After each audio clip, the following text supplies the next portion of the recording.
Hey, beloved, welcome back. This is Pastor Steve Cassell of Beloved Church, the greatest church in the universe, out of Lena, Illinois. I would invite you to be a part of what we're doing if you're here local. If not, you can get on an airplane and come visit and check us out. I think you'd be blessed. I'm also the founder and president of Steve Cassell Ministries, where I travel all over the world, and I take this message of being a powerful patriot for the kingdom, understanding our value as people of God, and then also taking the message of the divine destiny of who you are and what you're called to do into all of the world. And we see amazing things happen, people's lives change, signs, wonders, and miracles. And so I invite you to participate in whatever it is that your part of that could be. I believe that you're supposed to be connected to us. If you are not following along, this is video number 3, and so you need to go back in time and you need to see video number 1, because that was important, because that's where we started. And then video number 2 is super important. So if you just get this one, you're going to miss 2/3 of what's important for you to get through this subject matter.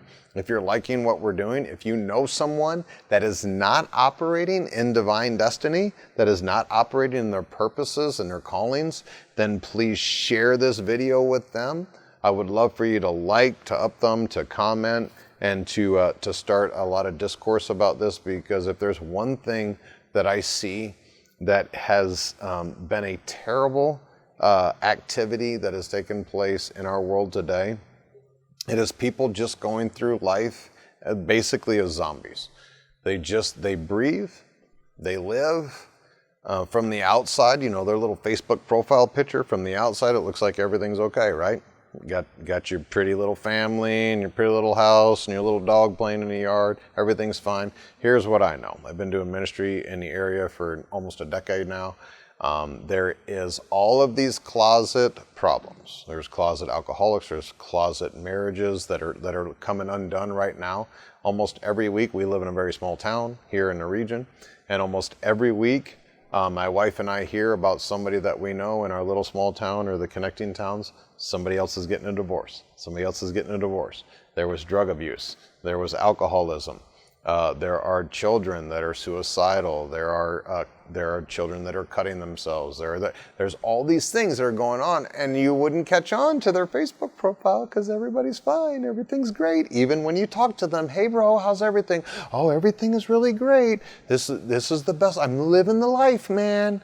And we think that that's okay. We think just going through this life, being a zombie, and maybe surviving is what the call is. You are not called to survive. You are called to thrive. You are called to rule and reign. You were created to be the divine impact in a natural world. And so for us to think that the goal is to have the 3-bedroom, 2-bath house and the white picket fence and the 2.5 kids and the dog and have a pension and then maybe buy an RV and not kill your kids, like, that's not the goal, beloved. That is totally not the goal. We have been lied to. We have been manipulated. You are called to rule and reign. You are called to be a royal priesthood. You are called to be like what Adam, the first son of God, was created. Adam was created to have dominion over the whole earth. That's what we're created for. And until we embrace that our calling and our creation is that big and that high, until we embrace that, it is going to be very, very difficult for us to see anything other than the American version of success, which is a pension and not killing your kids. So here we are in video number 3. So in the first video, I covered how to get into understanding that you do have a divine destiny and how to filter that through this crazy life that we live. The second thing I covered in video number 2 was how to walk that out. How to go day by day, walking out what the divine destiny is in your life, how to stay univision, singular in your vision, and doing that. This is super important, because if the enemy can't get you out of the things that you're passionate about, if he can't get you away from you doing what you're called to do, then what he'll do is he'll give you 2 visions and he'll split your vision. If he splits your vision, then you are divided, and then you are not going to do either of them very well. There is no such thing as successful multitasking. You can only do one thing successful at a time. And so the enemy knows this, and God knows this. That's why God says that you need to keep your heart with all diligence. You need to keep the focus of your heart with all diligence. Jesus said, let not your heart be troubled. You have to stay singular in your vision. That's why Habakkuk 2:2 tells you to write the vision down, make it plain, so that you don't get distracted, so that they that read it can run with it. And so this is really important, because a lot of people believe in this life that you can do multiple things and do them well, and that's really how you become successful. That is not true. You were created for a purpose, and when you are doing that purpose well, and you are doing it passionately, and you are doing it humbly and submissively, you by yourself are going to change the world. And I want you to think about that. Like, that is a radical concept. Like, God created you to change the world. That's you, beloved. Praise God. That is so thrilling to me. And so this third video, what we're talking about here on this video, is that you need to finish this well. So you're going to walk day by day by what I told you in video 2, your identity. But in order to finish this well, you're going to have to stay in a really important place in your heart. And so I want to read some verses to you this is out of Philippians chapter 1. Philippians is such a great book as it relates to destiny, because Paul literally got the ability to walk through destiny things with the Philippian church, because he didn't have to deal with a ton of issues and sins and doctrine stuff and all that, because the Philippian church adored Paul. The Philippian church was connected to Paul. The Philippian church was staying on point. And so Paul actually had an opportunity to literally kind of say some stuff to them that he couldn't say to any other church. And I don't want to get into all the theology of all that, but the point is that when you read through Philippians, that's why Philippians is literally, every theologian would believe that that Philippians is literally the most joyful book, the most joyful letter, epistle that Paul wrote, because this was like the good church. Like, they loved Paul, they supported Paul, they stayed sincere and genuine. And it's not like he did say some stuff, obviously, to them to make sure their thinking was right. You know, Philippians 4, he's teaching them how to keep their thought life right and stuff like that. But what I'm getting to is, like, he didn't write this letter to the Philippians to kind of correct them and get them right. Like, the darn churches will never, like Corinthians, both the Corinthian letters, like these churches, like, I can almost see Paul like, man, I wish I could take the rod of correction to Corinth. But the Philippian letter was like, man, I'm so excited about you guys, and I'm so thankful, and you guys are such great partners with me, and man, I just want to write to you because I love you. So anyway, in Philippians chapter 1, verse 3, it says, I thank my God upon every remembrance of you. Think about that. As a minister, those of you out there that have ever done ministry, or you are a minister, I want you to think about, like, every time you think about the people that you do ministry with, you're always like, wow, these people are so awesome. I know a ton of ministers that really don't even like people. I could give you names and phone numbers of ministers that are basically just kind of plodding through. This is why they need a bunch of sabbaticals. This is why they really, really, really need a Sabbath to get away from people. Like, here's the thing for me. Like, I can't wait to be with people. I'm inviting people over all the time. I'm trying to connect with people. I'm doing everything I can to get to people. I love people. I almost have to pinch myself because God pays me to be a minister and minister to people. Like, think about that. What a radical concept. Anyway, Paul was saying that this was that church. Like, he basically got to lead and pastor beloved church. Think about it. That's why I'm so blessed. Anyway, in verse 4 it says, always in every prayer of mine for you all, making request with joy. It's a whole lot easier to pray for people when they bring joy to your heart than it is when they're mucking stuff up through their own self-centeredness. Verse 5, for your fellowship, here's where I'm talking about. For your fellowship, your koinonia is the Greek word, which means doing life together, being socially intimate. For your social intimacy in the gospel from the first day until now. This is a massively important thing for us to understand. These folks didn't change in their commitment to Paul and their commitment to the simple, genuine gospel. So let me tell you, to finish well, you have to stay connected to the people that you're called to be connected to. You have to stay simple in your mission and your vision. Keep the main thing the main thing. Don't let the little foxes spoil the vine. That's why I said you have to keep your identity right in the last video. You have to keep this vision very, very clear. You have to start and finish kind of the same way. For your fellowship in the gospel from the first day until now, being confident of this very thing, that he which has begun a good work in you will perform it until the day of Jesus Christ. So this is Paul saying, like, hey, this is the way you get all the way to that final day, the day of Jesus Christ, which is that day that you and Jesus are face to face.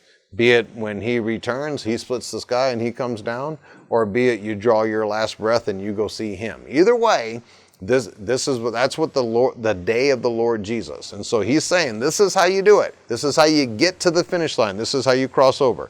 Verse 7, even as it is meet for me to think, it means able or productive, even as it's productive for me to think this of you, because I have you in my heart, inasmuch as I have you in my bonds, and in the defense and confirmation of the gospel. You are all partakers of my grace. So having this finished is you have to keep this vision and the people and the region that you're called to be in. You have to keep that in your heart. This is your mentality, your way of thinking. It involves your personality. It involves what excites you, what doesn't excite you. You have to keep that in your heart.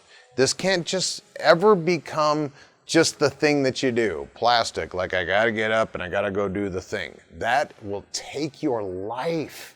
And you'll end up being one of those people that the only thing you do is it's TGI Friday. Like, thank God it's Friday. I don't have to go do this stupid crap that I've been doing Monday through Friday. Beloved, if there's not a passion, if there's not a joy, if you can't wake up and look forward to the things that you are doing, quit. Change. Stop it. Life is too short and you are too important to do all day, every day, some dumb something that means nothing. I have literally been chewed out by people who work in factories that produce things that are literally worthless, in my opinion. My opinion, that are literally worthless. Work in factories, doing something, creating something that's worthless, and they have tried to belittle me and insult me because I'm a pastor. I want you to think about it. That's our world. You know, people think about ministry or pastors like, wow, they're completely non-essential. That's why the government shut the churches down. Churches, non-essential. Pastors, non-essential. Who needs all that spiritual stuff?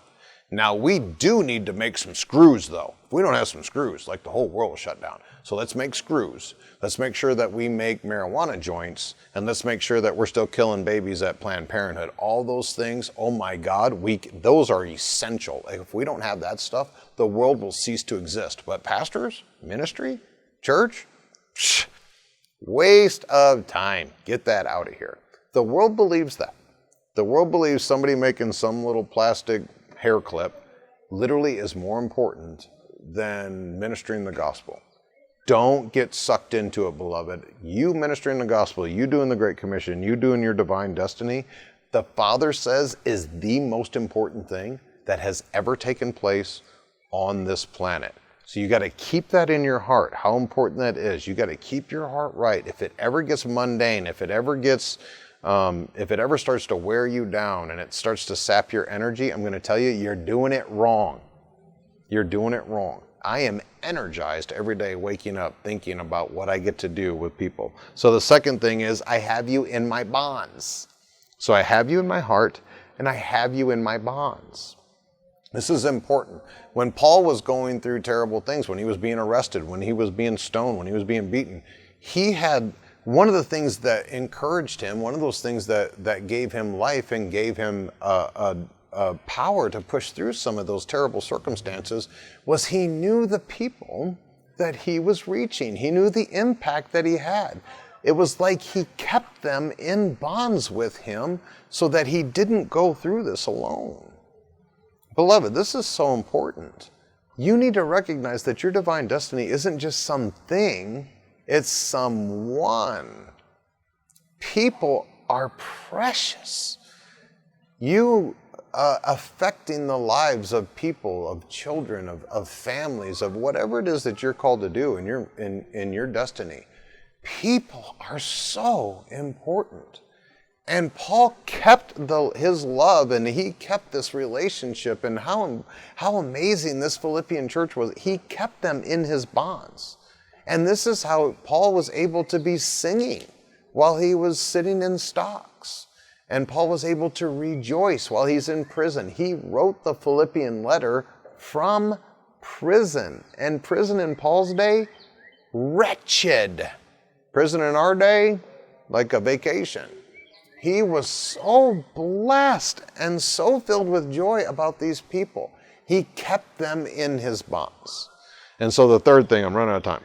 Third thing is, I have you in the co-defense and the confirmation of the gospel.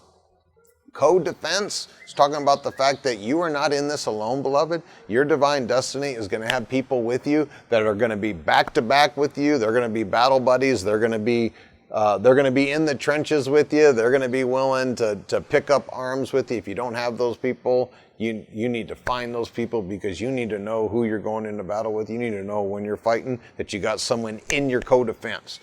Paul knew that the Philippian church, if everybody else forsakes me, man, that Philippian church is with me. Those guys in Philippians, like, they're with me. You got to have that. That's really important for you to be able to cross the finish line. So the co-defense of the gospel, and it wasn't just that they were co-defending Paul, they were co-defending the gospel that Paul was wrecked by and they were wrecked by.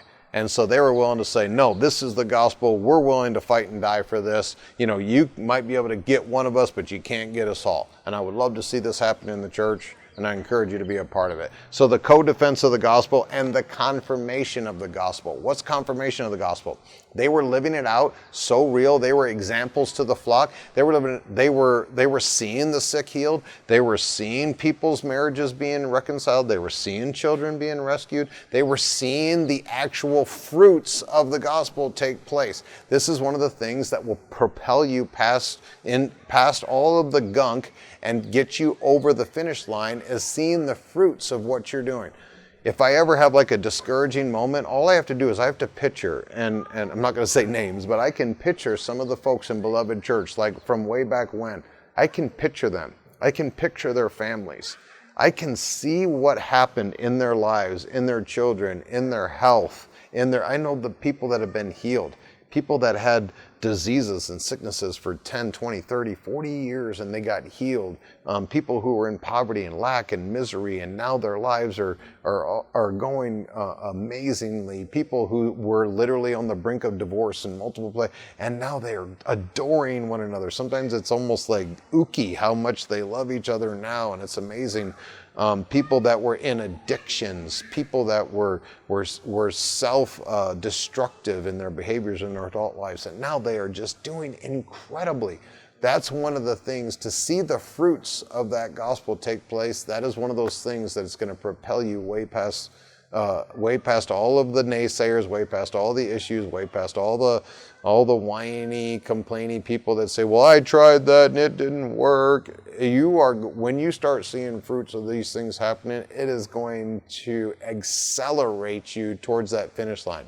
So whereas Paul finally eventually says, I have ran my race, I have finished my course, I have won the race, and I have accepted the prize.